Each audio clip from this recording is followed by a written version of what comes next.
Picture something like this happening to Seaside, Newport, Florence. This is the tsunami produced by the massive Tohoku Subduction Zone quake off the coast of Japan in 2011. It was a 9.0 magnitude quake, one of the most powerful ever recorded. It killed nearly 20,000 people, caused an estimated $150 to $200 billion in damage.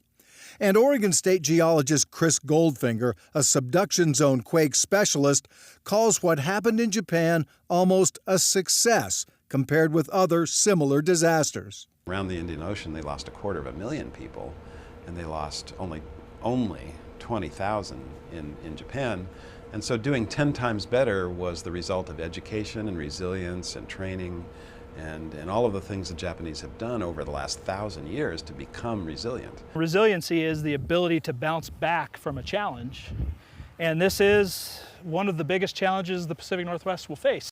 Emergency planners like Deschutes County Sergeant Nathan Garraby use the word resiliency a lot.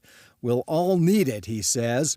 Garraby walked the fairgrounds in Redmond with us, a site which will be a major logistical hub as local, state, and federal agencies converge to deal with the quake and the tsunami's aftermath. You're looking at needing to shelter and feed and provide water and medicine and medical teams and all these different resources, including law enforcement, fire, search and rescue, utility crews. All those kind of things could be brought into Redmond, staged until that they can be safely moved over the mountains to support response and recovery efforts.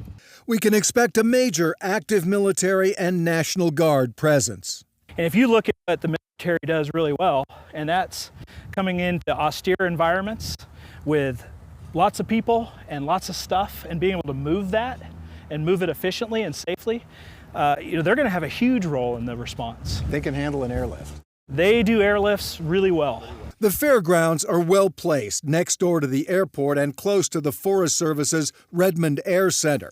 If there's damage at PDX and at the Salem and Eugene airports, the complex will be a key link in resupplying a shattered Willamette Valley and the coast. An instant city of responders will pop up here. And if you think of a disaster the size of Cascadia, you might see multiple cities like this scattered all along, kind of that fringe area of where the disaster becomes less impactful. We could also see quake refugees needing shelter and services for weeks or months. Because of Central Oregon's expected importance for a staging area and incident support base, it's likely that we may not necessarily be that primary place that displaced populations might get sent to. Right. But that certainly does not discount the fact that, we're a destination. People could be here on vacation and not be able to go home, that people could make their way here,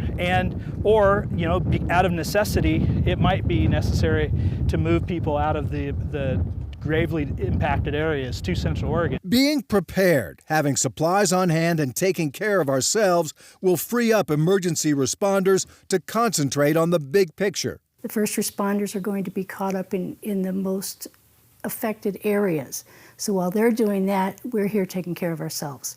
And if we can do that, then they're not worried about us, and we can get this done. Every household should have an emergency kit, something like this one, with water, packaged food, prescription drugs, basic first aid.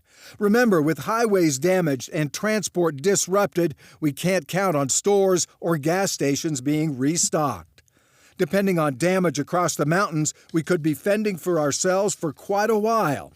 3 days' worth of supplies is a standard suggestion, but a worst-case Cascadia quake won't be a standard disaster. 3 days is great, but 2 weeks is better. That means you are not going to probably worry about, do I have enough? I'm on day 2. Am I running out of stuff? If you've got 2 weeks, then you're in a better position for your survival. It's a good idea to keep smaller versions in every vehicle, too. And remember, this is going to happen possibly in our generation.